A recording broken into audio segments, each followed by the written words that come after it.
5 down, 1 to go. Here it goes. Our Southwest Division breakdown for the 2019-2020 season. G'day guys, JB here. Final division breakdown heading into the 2019-2020 season. Not far away now. Things starting to heat up. And yeah, things are going to get pretty interesting. So without further ado, let's get in to our final division breakdown. I'm going to start with the Houston Rockets here. Big move in the off-season, getting rid of that bad Chris Paul contract and obtaining Russell Westbrook, to get back with James Harden, 2 of the 3 from OKC. I think the best 5 Houston are going to put out on the floor: Russell Westbrook, James Harden, PJ Tucker, Clint Capella, and Tyson Chandler. Yes, Tyson Chandler, I feel, is going to get the starting spot there in that 5. And realistically, they don't really have anyone else. Bench rotation there is Eric Gordon, Gerald Green, followed by Daniel House, Austin Rivers, Ben McLemore, Gary Clark, Isaiah Hartenstein, Anthony Bennett, Michael Frazier, Shamori Pons, Chris Clemens, and William McDowell White round out that roster there. Very top heavy, but the question is there enough possession to go around?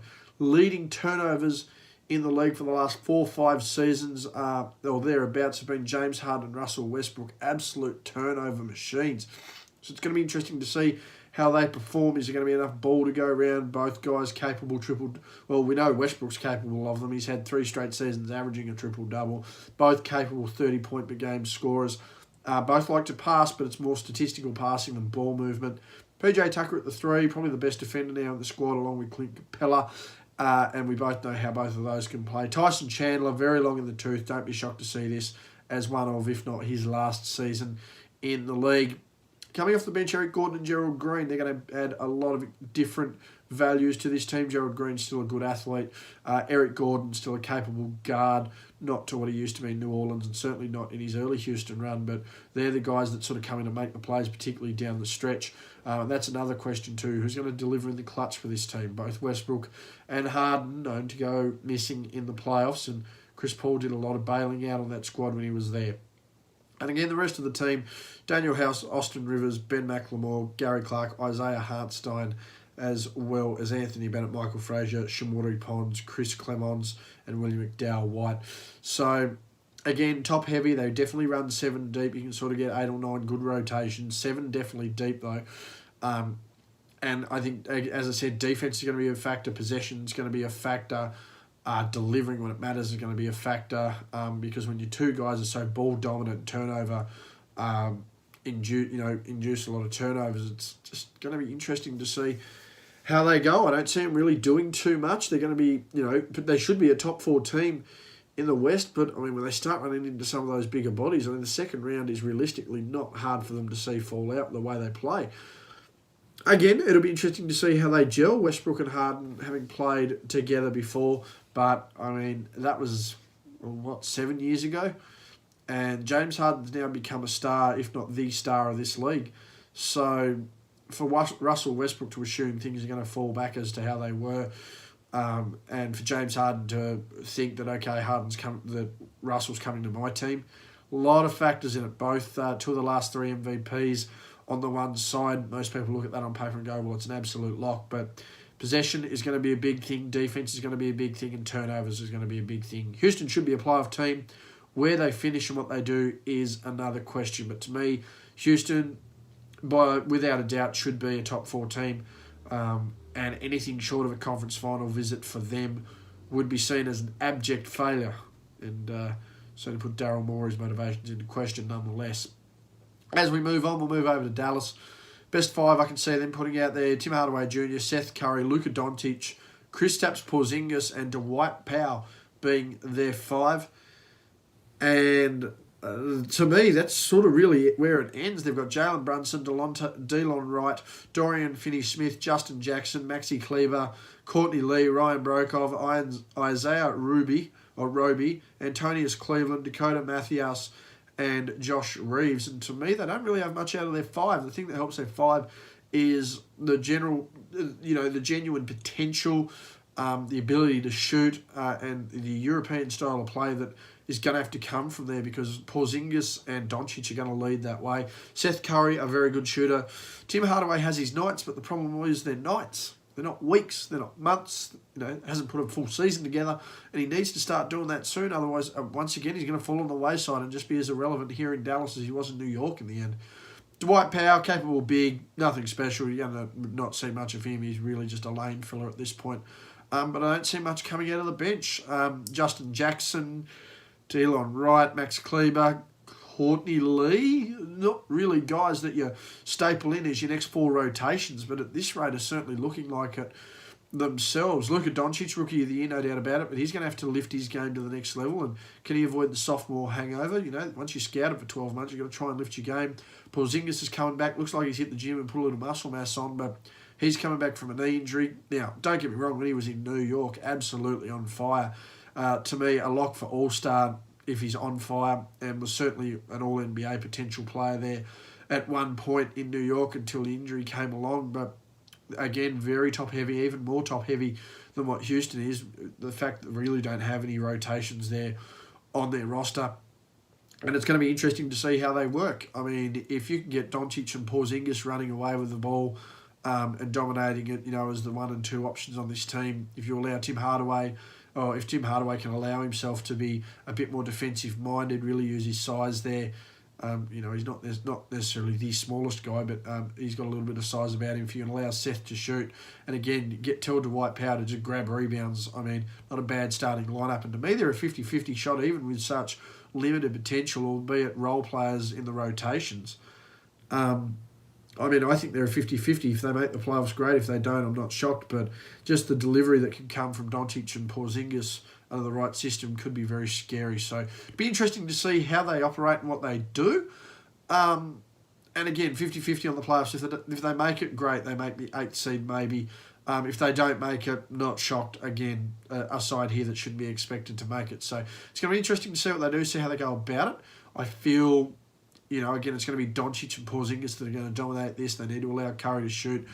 But it's going to be interesting. Again, it's going to be a matter of adapting to the European style of play and running a European style of play in a sense, because there's no way you can allow Doncic and Porzingis to be running around playing, big ball, big-bodied ball when that's not their way inclined and not how they were raised. And if they're going to be your 2 focal points, you have to play a game around them, right? So be interesting to see what they do, but I wouldn't be shocked to see Dallas not make the playoffs.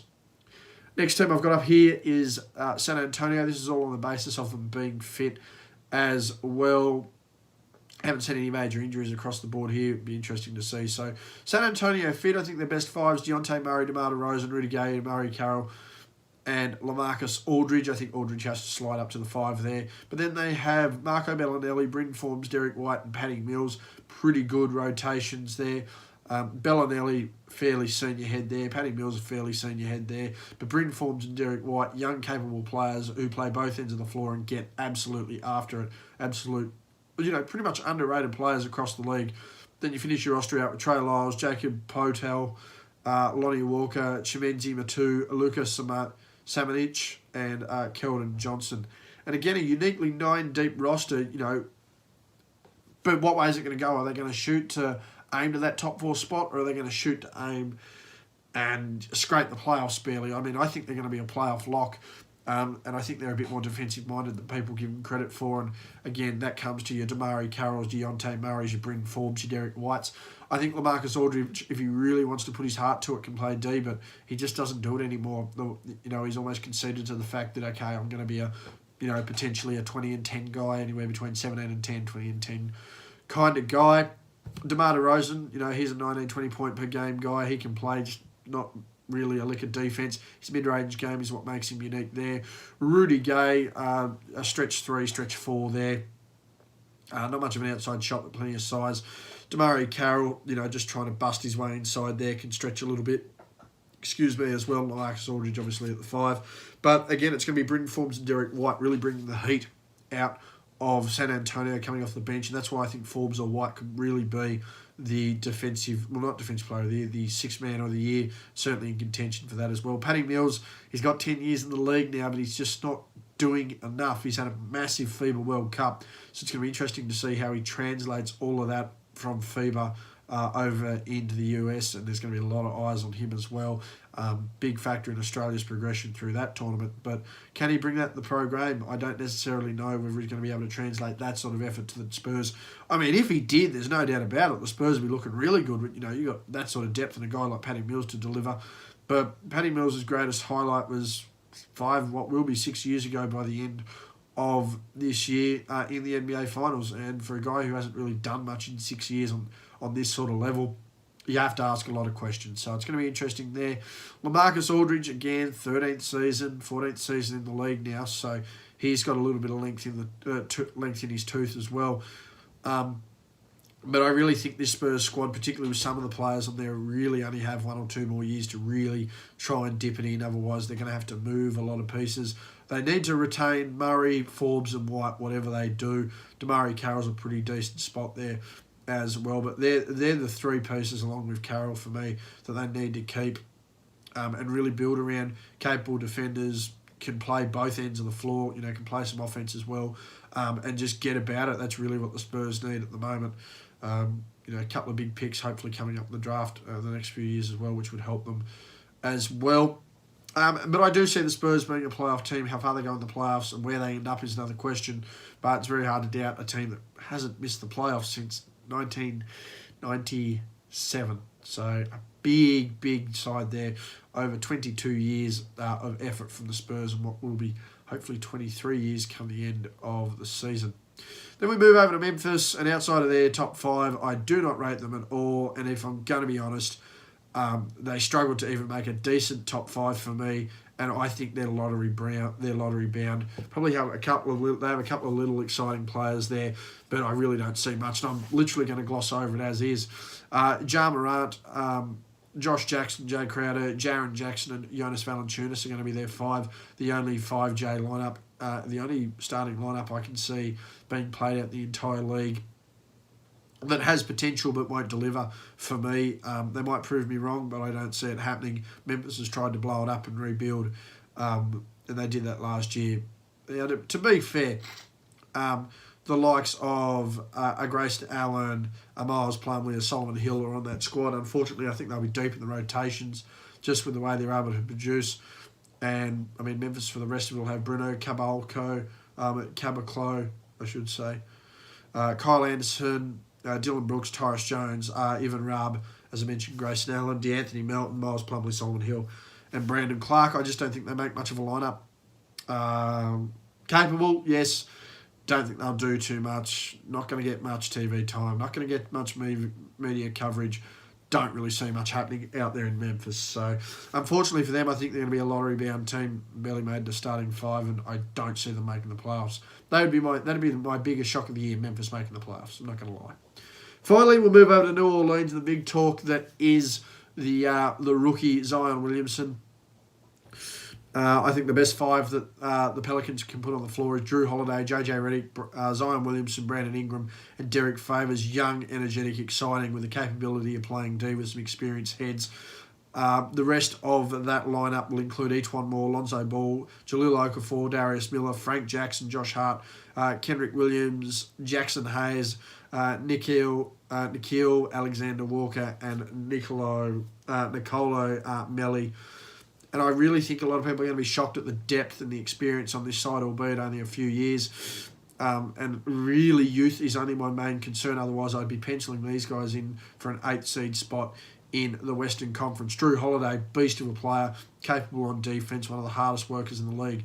JJ Redick has never actually been on a squad that hasn't made the playoffs, so an interesting fact there. An anomaly nonetheless, but an interesting fact. Capable shooter, capable scorer. Zion Williamson has been ranked as the 42nd best player in the game, and he hasn't even stepped on the floor yet. His college resume speaks for his college highlights speak for themselves. His high school highlights speak for themselves. His athleticism speaks for itself. I mean, this is a guy who's 6'8", 6'9", near 300 pound, and gets up and down the floor like LeBron was getting up and down the floor towards the end of his peak run there in Miami. Brandon Ingram, I thought he was thrown under the bus a fair bit, much like Lonzo Ball. Injuries didn't help Lonzo, but I feel both of those guys were really thrown under the bus there in LA. And Josh Hart as well really needed to be the whipping boys. So they're the three that got sent out at the end of the day, and I wouldn't be surprised whether they were the three that really stood up to some of the crap they had to put up with from LeBron James last year. Each one more Derek Favors, capable players. Again, it's going to be interesting to see how they go for the rest of the year. Jahlil Okafor is a big one as well, capable big, who'd be wanting to push himself towards that starting lineup. It's really sad to see Nerlens Noel and Jahlil Okafor. They got drafted by Philadelphia and really didn't end up doing much with them. I mean, Philadelphia aren't complaining at the moment. They've got Joel Embiid and Ben Simmons. They've been doing great things since they've been able to get them on the hardwood. But unfortunately, Noel and Jahlil Okafor are sort of the big what ifs amongst those draft picks of Philadelphia. So hopefully he can lift a little bit. Frank Jackson, capable player as well. But the big thing, with New Orleans is just going to be the surprising depth that they have, but it's the youth that's my main concern. No genuinely senior players there. They probably need a 14, 15-year vet at this point to be on that squad as well, whether he takes a vet minimum and stuff like that. But they just need someone on there to settle the young guys and teach them and make them settle in and understand what it's about. And if there any hope, if they want to have any hope of trying to keep Zion Williamson floating around, they're going to need someone that's going to steady the ship as well. So for me, New Orleans really deep, an underrated team in depth, but I just don't see them doing enough, particularly with their youth. Zion Williamson, absolute lock for Rookie of the Year unless he busts his leg in the first game or does something ridiculous that keeps him out. There's a fair bit of grit about this team. A lot of young, hungry kids. They're going to be a surprisingly good defensive team, particularly when you get the chance to combine Holiday and Ball there in that backcourt as well. So we'll see how things all work. But to me, youth and a lack of youth is going to do it. Again, the surprising depth certainly won't. But the youth will do it, and they just need that one senior head to me to balance them out. And that's it. That's the end of my divisional previews for the 2019-2020 season. Wrapping it up right there with the Southwest Division breakdown. Thank you very much for tuning in, guys. Once again, Houston and San Antonio, to me, are the locks in this division to make the playoffs. Dallas and New Orleans, 50-50 shot. I'd give New Orleans more of a chance than Dallas, but nonetheless, I just think Dallas, if they're able to get a game plan running around Luka and Kristaps Porzingis, it's going to be very interesting to see. And Memphis, to me, is going to be a lottery team. If Memphis do anything other than be a lottery team, I will be shocked. And I think a lot of people will be shocked about them as well. Anyway, guys, thanks for tuning in. Hit me up on Facebook, JB's NBA. I'm assuming that's where a lot of you are watching this. Hit that like button, share the video, get some mates involved in it as well. Hit me up on YouTube, Justin Bryan, and hit me up on Twitter, Justin_G_Bryan, where I'm always talking hoops. Thank you very much for tuning in, guys. We'll be back with a conference prediction video in the near future, as well as a general season prediction in the near future. Anyway, guys, that's me. I'm out.